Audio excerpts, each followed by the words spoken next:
Hey everyone, Tim here, back with another video. Today I wanted to talk about why I only collect certain cards.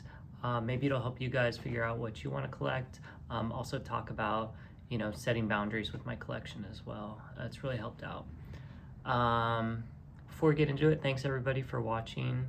Yeah, still super new, so just doing this for fun. Appreciate everybody watching and subscribing as well. Okay, so why I only collect certain cards.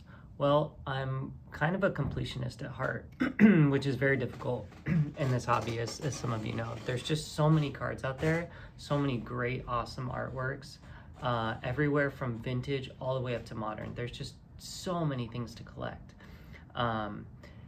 So, if I were to do that, if I were to collect everything I absolutely wanted, I would burn out. I wouldn't have money for, the things that I really enjoyed.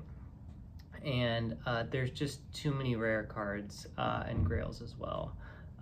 Things are out of my price point, and you just have to accept that. Otherwise, it would just get too crazy, too expensive. So yeah, it's not sustainable to try to collect everything. For instance, like when these mid-era reverse foils were really going crazy, I hadn't really seen a lot of them before, and when this recent boom, I saw, oh, these are pretty cool. I like these. They have interesting reverse hollow patterns, and super rare, and have the cool stamp, the cool foiling.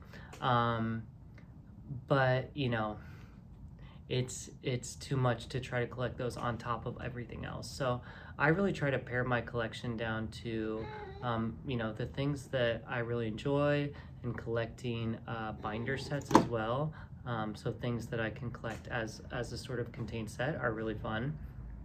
And from mid-era especially, like, I don't have a ton of nostalgia for that. So I mostly focus on vintage up through Neo.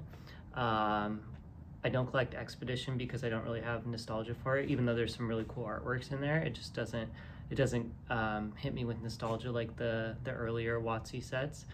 And then I collect, for mid-era, I typically do like the full arts that are more the illustration style. So the ones that have artists attached to them, not like the 3D graphics, or the half arts for like promos or EVs with cool hollow foils too.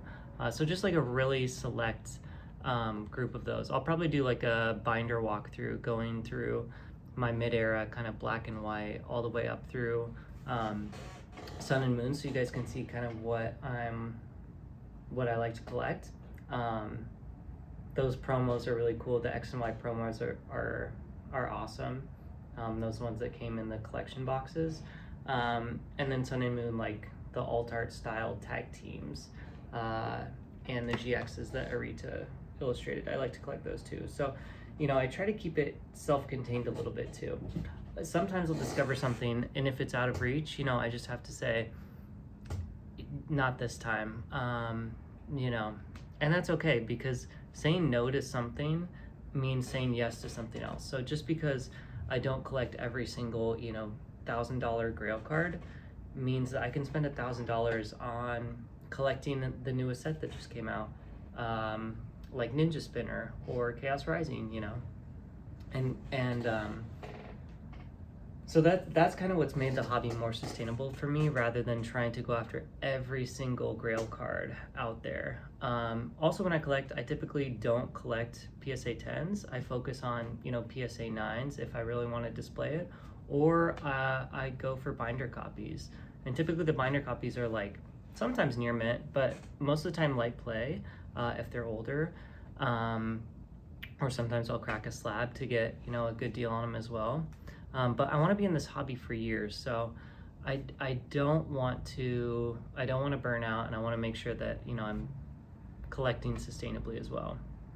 Also, once it's in my collection, I typically don't sell it, so I need to be economical too. Like, I need to make sure, like, if I want to collect this card, it's something that I want to have for a really long time, because I don't typically plan to sell unless I replace that with like an alternate language card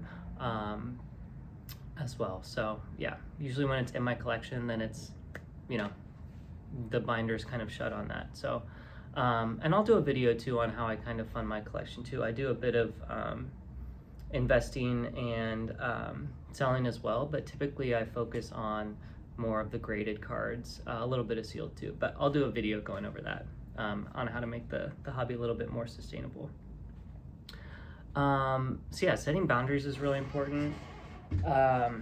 Not master setting everything. You know, I did a video about not doing master sets aside from 151.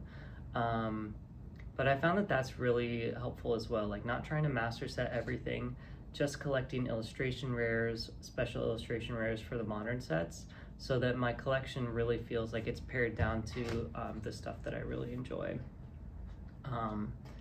And yeah, those are the two things. I focus on artwork and then nostalgia as well. So like all of my vintage, I have a ton of nostalgia for it.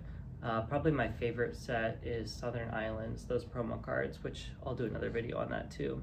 But those just have such nostalgia, and the artwork is really cool. So I have a binder of that. I also like to collect promos, but not every single promo.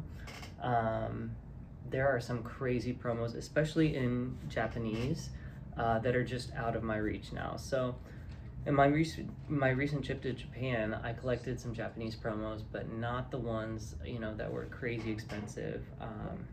And if I did get some of the promos, they were like a little bit, not like the pristine PSA 10 versions too.